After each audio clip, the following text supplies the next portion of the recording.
4 वर्ण ब्राह्मण, क्षत्रिय, वैश्य, शूद्र आणि 5वा म्हणजे वर्णबाह्य. हे 5 प्रकार जगाच्या पाठीवर सगळीकडे दिसतात. अमेरिकेत सुद्धा आहेत आणि निधर्मी रशियात सुद्धा हेच 5 प्रकार आहेत. मुसलमान राष्ट्रात हेच प्रकार आहेत.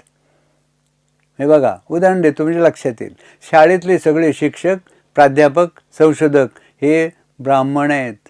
विचार करतात, ज्ञान कमावतात आणि लोकांना ज्ञान वाटतात. सेनेतले सगळे सैनिक हे क्षत्रिय आहेत. व्यापारधंदा करणारे सगळे वैश्य आहेत. नोकऱ्या करणारे सगळे शूद्र आहेत.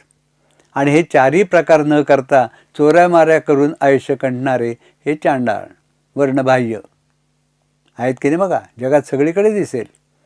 आणि हे हिंदूंचं वैशिष्ट्य. सगळ्या समाजाची नाडी त्यांनी ओळखली होती. सगळ्या समाजांचा मनांचा अभ्यास केला होता.